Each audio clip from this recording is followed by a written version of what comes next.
Triple Gem bless you all. Before we start today's discussion, let us pay our homage to the Perfect One, the Lord Buddha, by chanting the Namaskara 3 times. Namo tassa bhagavato arahato samma sambuddhassa. Namo tassa bhagavato arahato samma sambuddhassa.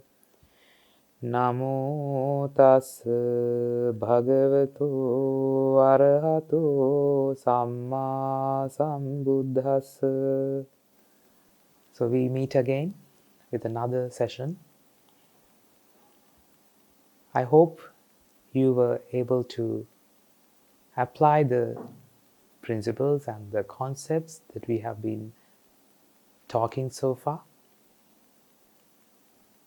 We were analyzing the concept of what you give is what you get during the past few months. So, how have you applied those concepts in your day-to-day life? If you have been practicing this, you would already feel there's a big change happening in your life. Although it's a very simple and very subtle though, this concept, if you practice them correctly in your day-to-day life, they would bring up a huge change. Therefore, today we try to deepen our knowledge and our understanding with regards to these concepts. Moreover, by analyzing the concept of what you give is what you get. First of all, we will summarize what we have been discussing so far. In order to summarize, I'd like to remind you the story of the great teacher Disapamuk.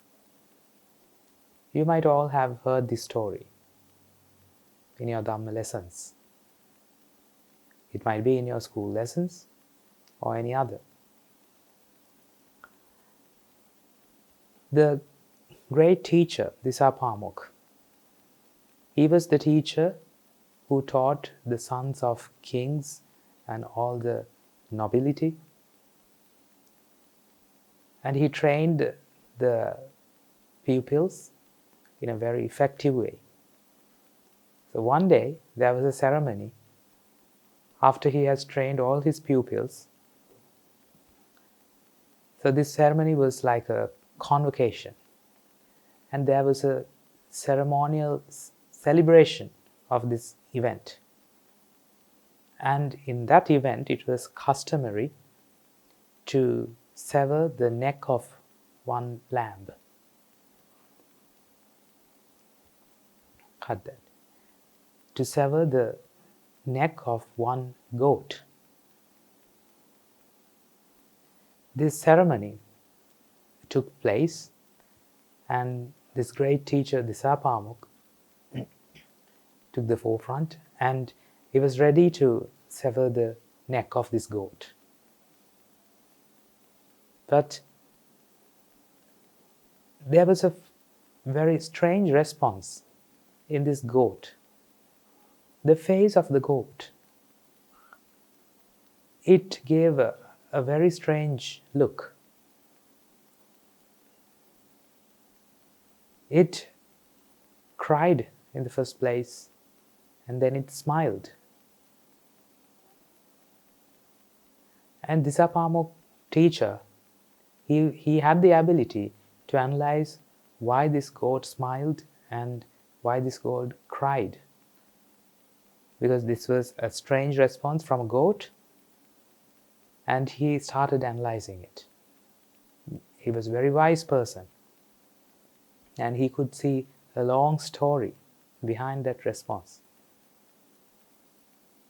He saw that this ghost was once Disapamuk teacher as himself. In a long time ago. When he was the great teacher of Disapamuk,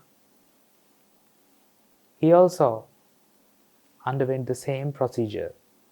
He also celebrated the same kind of occasion by severing the neck of a goat, as himself is getting ready to do. Because it was a very demeritorious deed, he suffered long eons in great hells, and afterwards he got a life of a goat. And that was his 499th life as a goat. And afterwards, this was his last life, and afterwards he is free. Because he has suffered long eons of suffering in great hells, as well as in the life as a goat. In each and every life of him that he suffered, he had to die by severing his neck by someone. So the reason for his laughter was, after this death, now he has freed from all the demerit, and now he will be free. But can you guess the reason for his cry? Why did he cry? He cried because, what do you guess?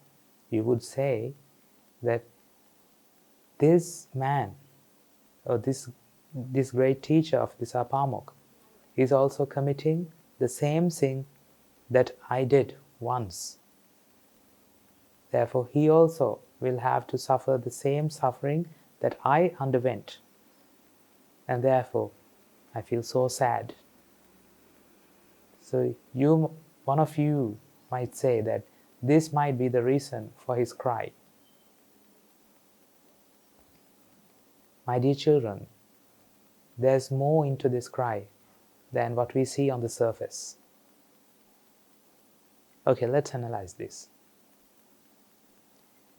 The goat had to suffer this severing of his neck because it was his karma vipaka. As you might have heard.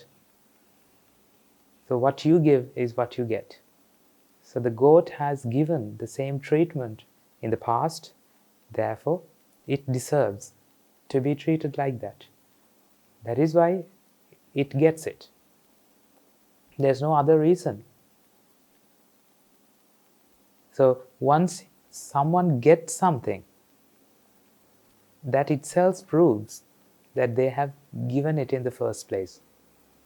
So that is what we discussed about 2 weeks ago. That is the piece of evidence to prove that something is being given, and only the given things will be received, because what you give is what you get. There's no reason for you to get something that you have never given.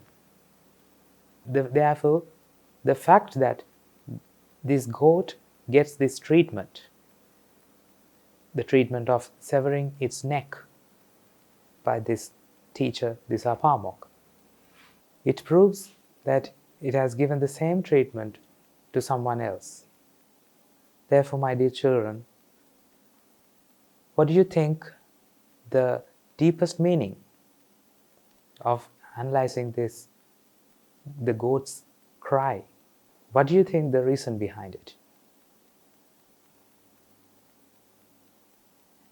The goat cried. It is true that this man had to suffer.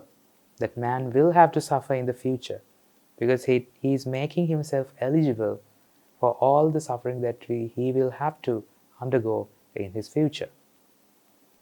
Because this goat knows, he has experienced it, and through his experience, it was so bitter, it was so suffering. But whose fault was it in the first place that this man is preparing himself to sever the neck of this goat? Can you remember? Who did the first sin? This goat, when he was born as a teacher, he was the one who did the first sin. He was the one who did this sin in the first place. Therefore, because of that, he got all this suffering for eons and eons.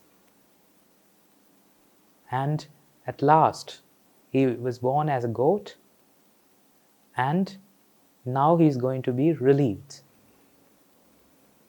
He is going to be relieved as a goat. He is going to be relieved in the life of the goat.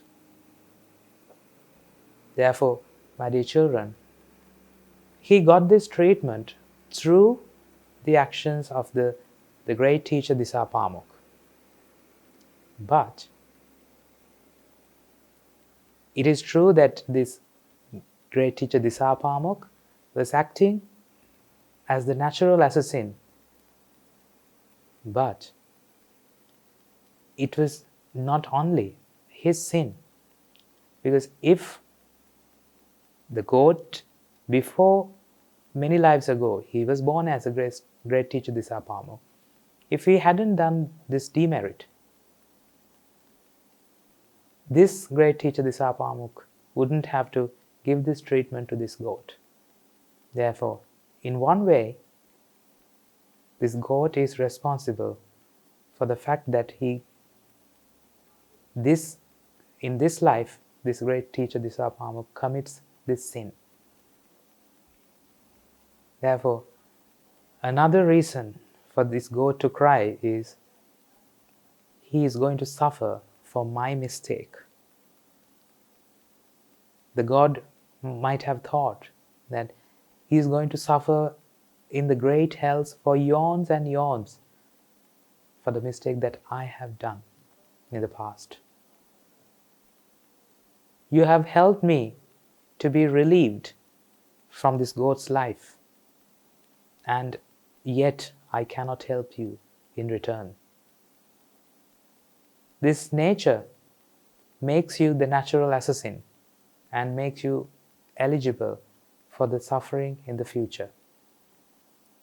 So he is pleading mercy. He apologizes through the cry, I'm very sorry, I can't help you. This is the reason behind his cry. So my dear children, these were the things that we discussed so far in a nutshell.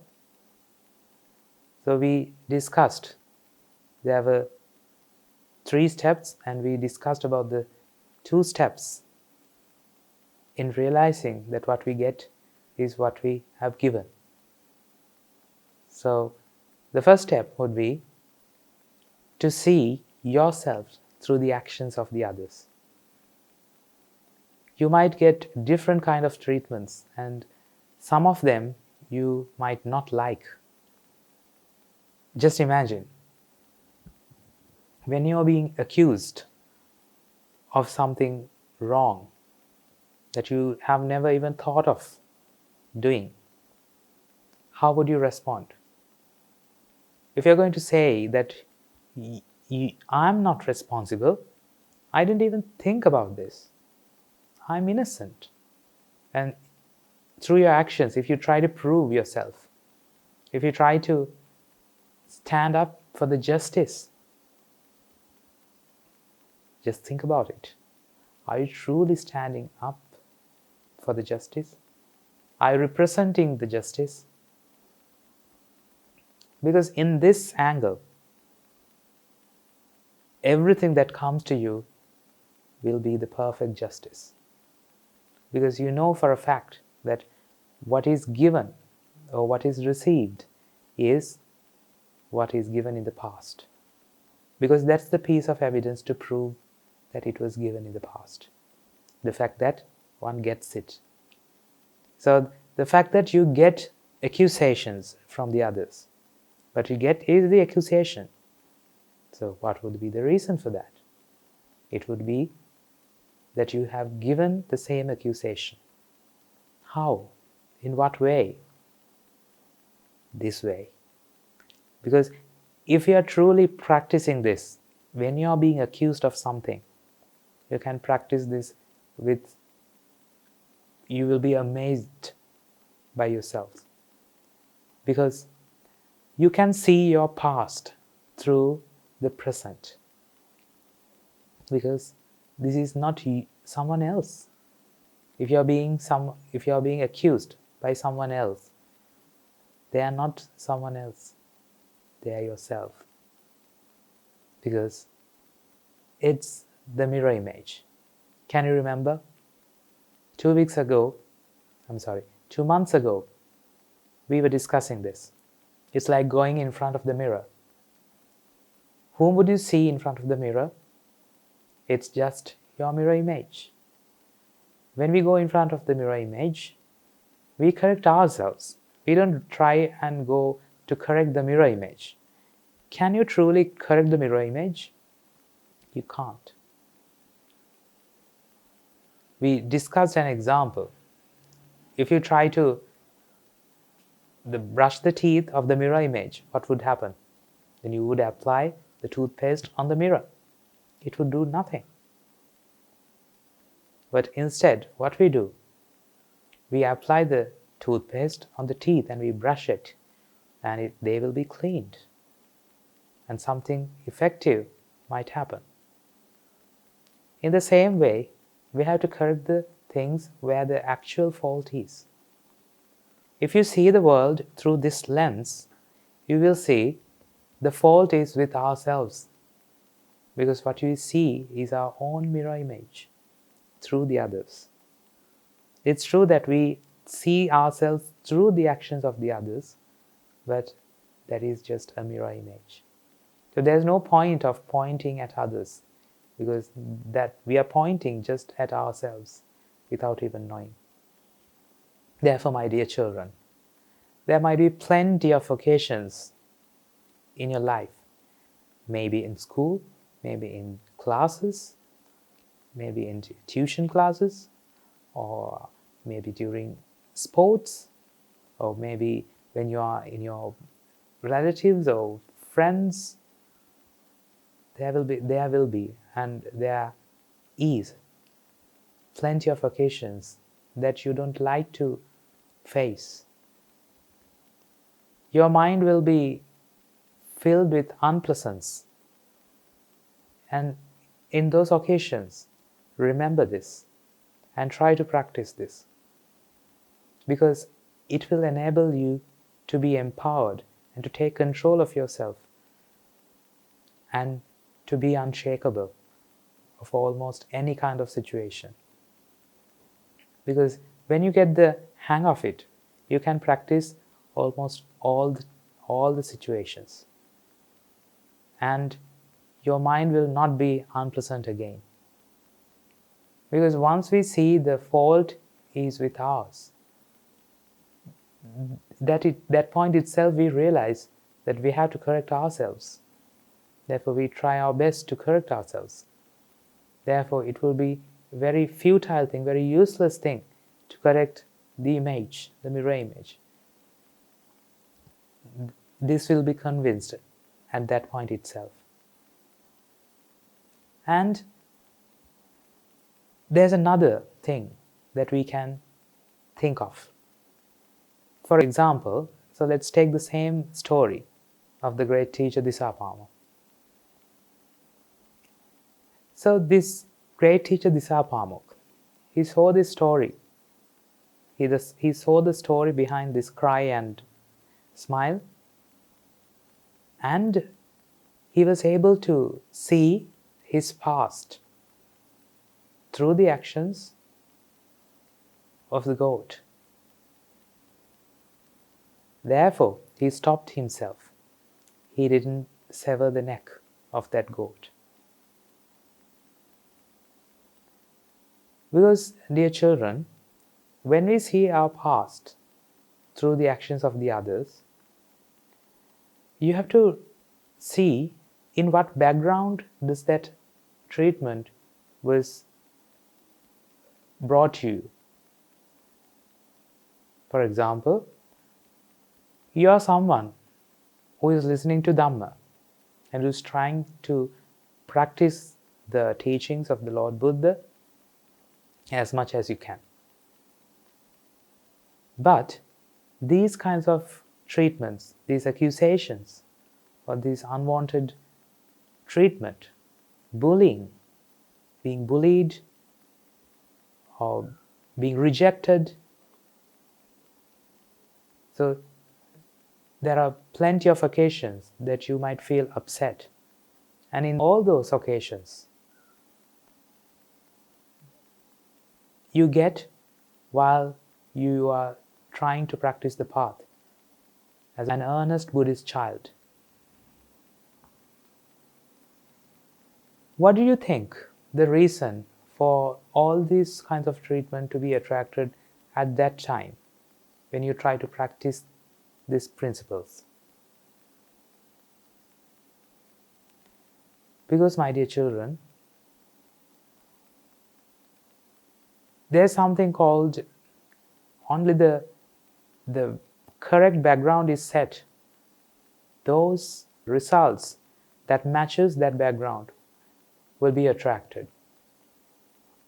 It's like when a radio is turned on, only the frequencies of the tuned frequency will be attracted and then they will be amplified. Therefore, not all the channels will be heard from that radio. Only the channel which is tuned will be heard from that radio.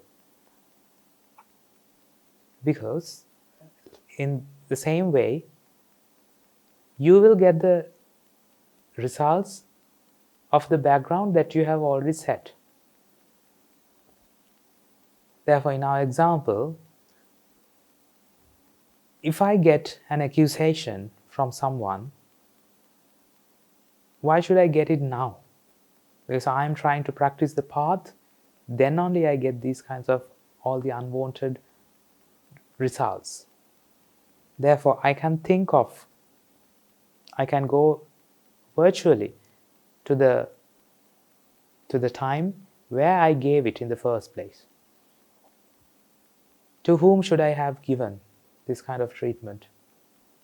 It must have been someone like me today, someone who tries to practice the path like me, like you do today. Therefore, my dear children, don't forget to think this one as well. When you are being treated, when you are being ill-treated, when you are being bullied, when you are being rejected, as we discussed 2 months ago, you can tell yourself, what I have given to this world.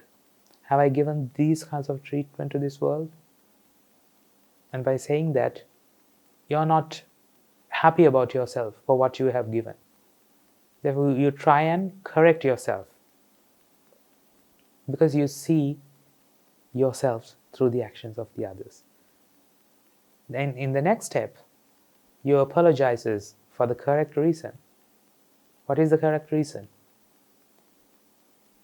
You don't have to suffer for the mistakes that I have done. I'm very sorry because you will have to suffer for the mistakes of mine. I'm very sorry. But I'm going to pay my debts. What debts? Because now you'll get to listen to these sermons. Likewise, the person that you gave this treatment long time ago, they might have also got this advice from their teachers. They have also tried to apply this theory, and they have also gone to their teachers and got advice. Their teachers might have advised them, don't try to make others suffer for your mistakes. Help them through the noble metta. Try to spread immense, limitless loving kindness noble metta, and they will get hold of this noble metta like you got the help of this sasana. Therefore, spread it immensely and limitlessly. They might have spread the noble metta, and you and me got hold of it. Therefore only I got this sasana and you got this sasana. Therefore, my dear children, if you can reflect on this in that way, it is clear that we got hold of this sasana because we have already got the help of this sasana. Therefore, we have been indebted to the sasana through noble metta. Now it is the perfect time to repay the debts that we are indebted to the sasana, that is, through noble metta. The debts have to be repaid in the way that we got indebted. What is the way that we got indebted?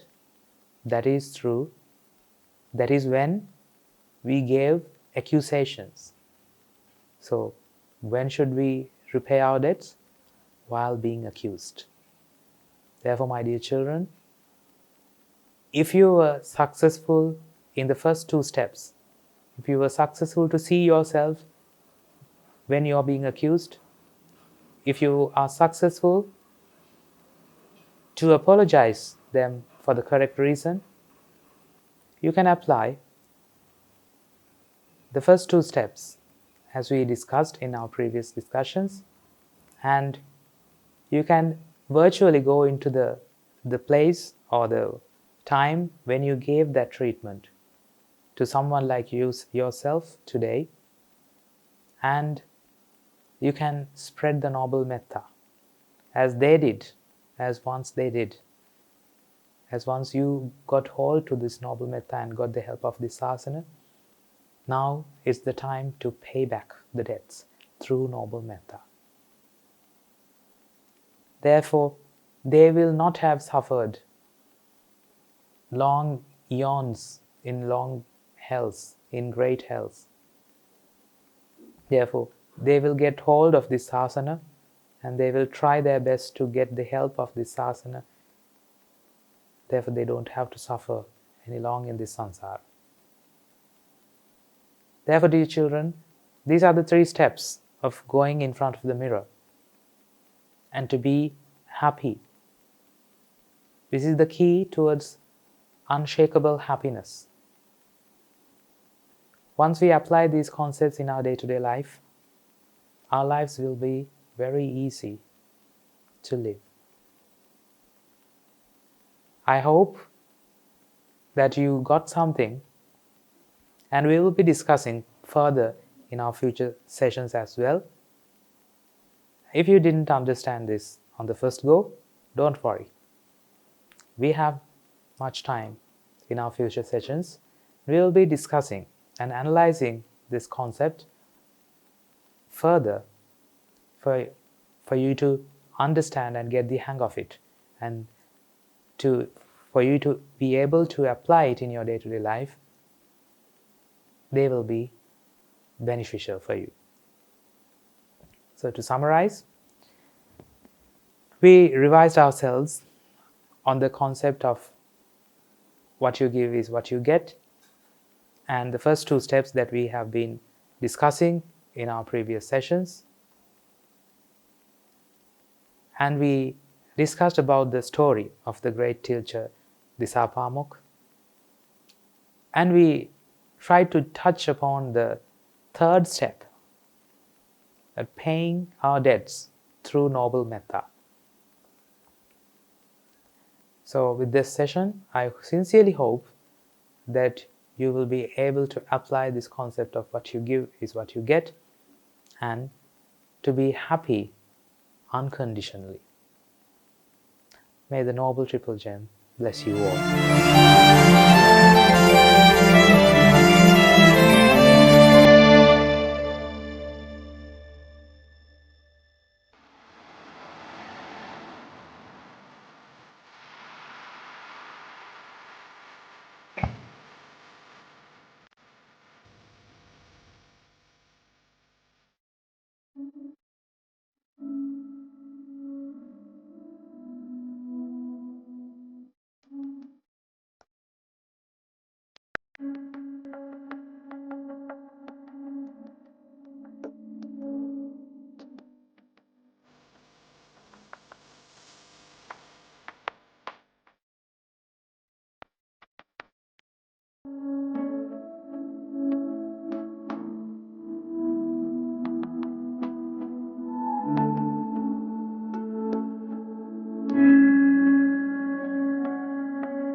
Let's recite Namaskara.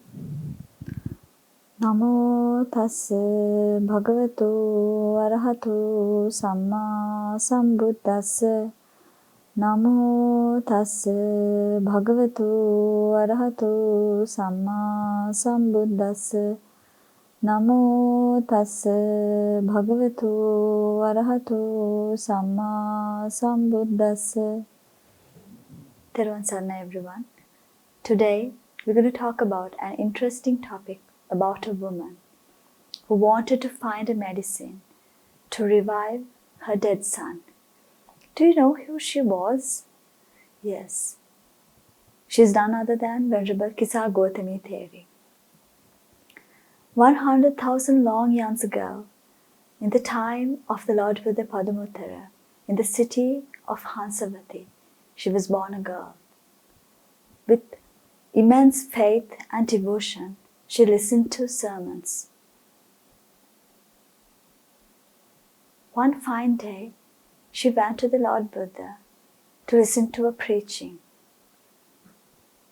When she went to the monastery, there was a large group of people gathered around to listen to a teaching.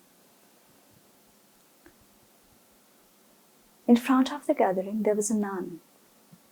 At the end of the discourse, the Lord Buddha bestowed the title of foremost among the nuns to bear ragged robes to this nun.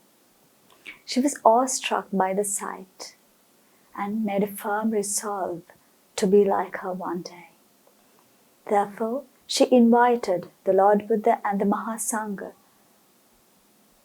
to offer alms. After the offering, she went to the Lord Buddha and asked whether she would become like that nun one day. With the Lord Buddha's divine power, he looked into the future and saw she would accomplish this wish one day in one of the Sambuddha Sasana. She engaged in many meritorious deeds and upon her death was born into the heavens. She was born in heavenly planes and human world time to time until she reached the final destination. In her last birth, she was born to a poverty-stricken caste. She had a very scrawny physique. She was haggard and very thin. She was depressed about her appearance. She thought she would never be able to find her Prince Charming because of her appearance. She thought she was ugly. But she was fortunate to find her Prince Charming when she came of her age. She got married to a wealthy merchant. But the life she had was not what she expected. She loved him unconditionally. She slept after he went to sleep. She woke up before he woke up. She had dinner after he had dinner. But her in-laws ill-treated her. She was scorned and she was insulted, pointing her destitute caste of hers.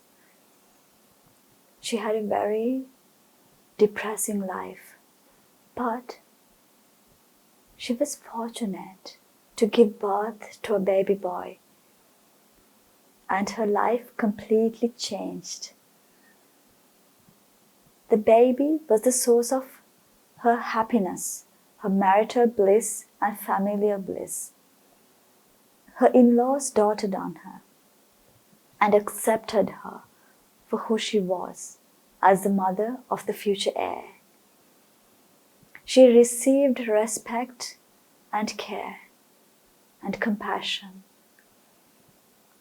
She didn't know she lost all of that before because what she has given is what she's getting. But now her life completely changed. She had a very happy life. But it didn't last long. her baby felt sick. The baby he caressed the most, embraced so softly, is lying on her arms motionless. She did everything to save the baby. She couldn't accept the destiny she had to face. She loved him so much. She thought to herself, I'm the mother of this baby. He's not dead, he's just sick. I will find a cure to save my baby. And she took her baby in her arms and ran out of the house, looking for a medicine, looking for a doctor to revive the baby. She walked on the streets. She went to village by village, finding a medicine.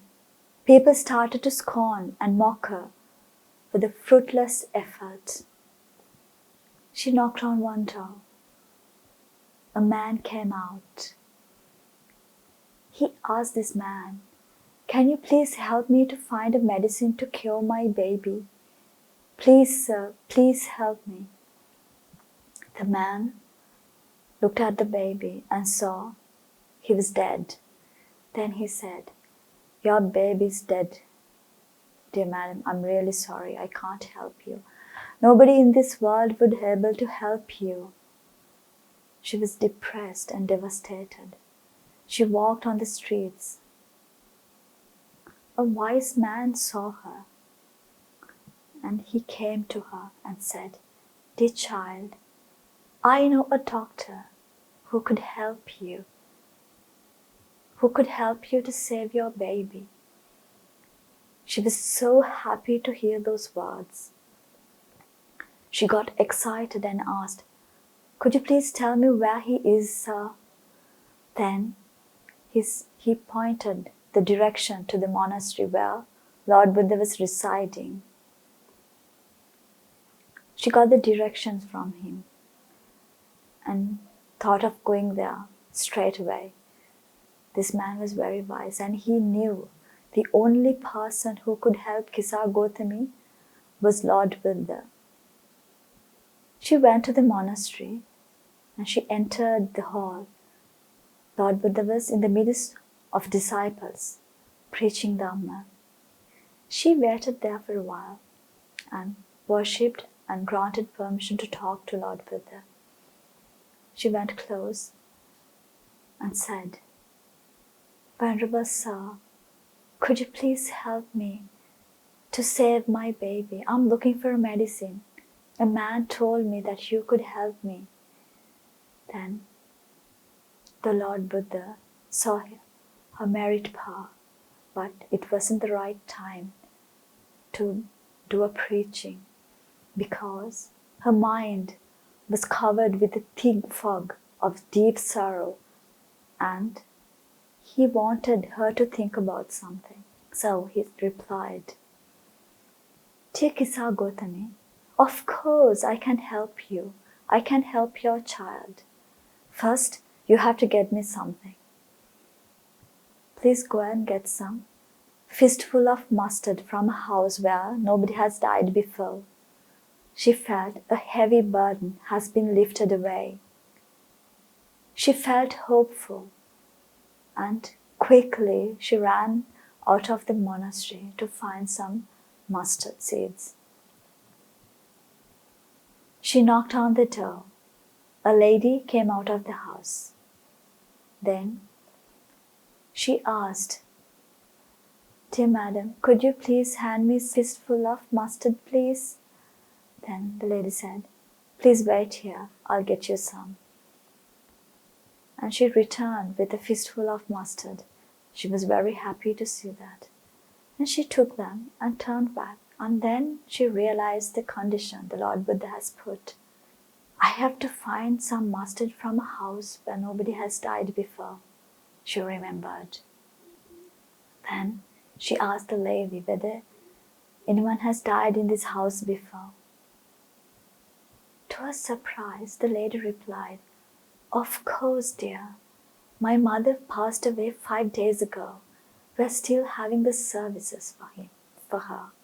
She was shocked and felt depressed again, and she returned the mustard seeds to this kind lady and went away. She knocked on the next door.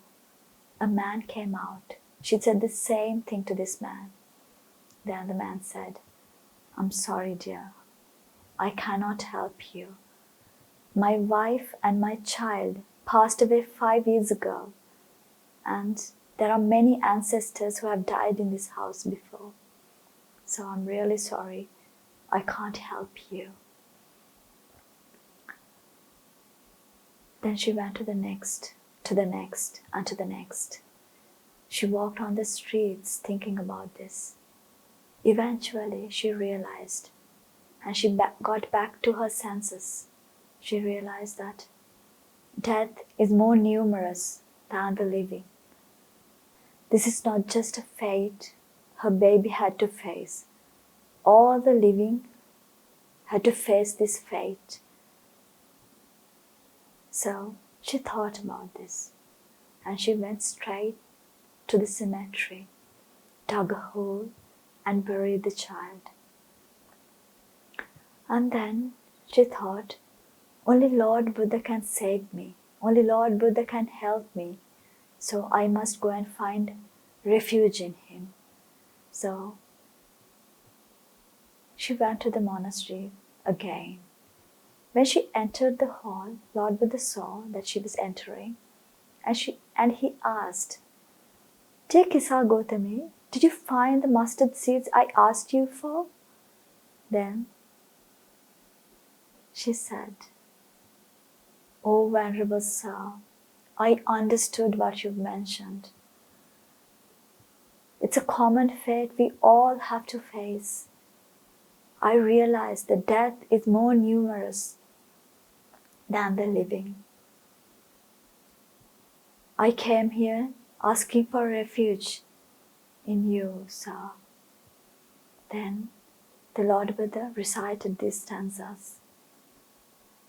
"Te putta pasusammattang, bēsatta manasang nara, suttangamang mahogova, machuādāya gacchati." The one who's attached to children and herds of cattle, one who's attached to sensual pleasures, is being carried away by death, like a sleeping village swept away by great flood.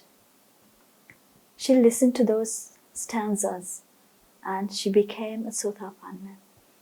Then she asked Lord Buddha ordination. Then the Lord Buddha replied, "Dear Kisa Gotami, go to a nunnery and go forth." She ordained and practiced the path. She committed herself completely to achieve what she's looking for. One fine day, she lit up an oil lamp and sat beside it and started to contemplate. After a while, the Lord Buddha, with his divine power, saw that she was very close to attain arahantship.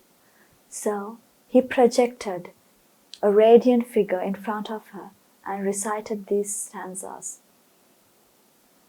"Yoche vassa satan jive, appasang amatang padang, ekahang jivitang seyo, passato amatang padam." Which means, he who lived for 100 years without perceiving the deathless state, it is indeed far better to achieve, to live. It is far better to live perceiving the deathless state. By listening to these stanzas, she attained arahantship. She got rid of all the suffering in this samsara. She became a daughter of Lord Buddha. After a while, the Lord Buddha bestowed the title of the foremost among nuns to wear the ragged robes to Venerable Kisa Gotami Theri. So what do you think of the story, dear children? she was saved, her life was saved by the noble association. Don't you think so?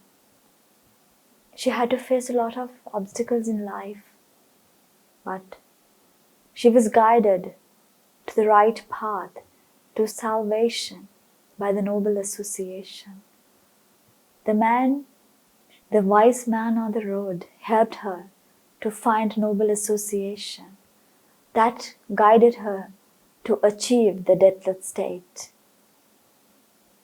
And in the story you see she's a very courageous woman. With all the problems, she never gave up. Even the baby was dead. She believed in something. She believed that she could find a cure. She did everything in order to get there. So, after she received Dhamma, after she became a Sotapanna, she didn't just stop there. She practiced the path. She strove really hard to achieve what she had achieved. She strove really hard to achieve what she wanted in life. She found the ultimate bliss. So, dear children, I want you to be like Venerable Kisa Gotami.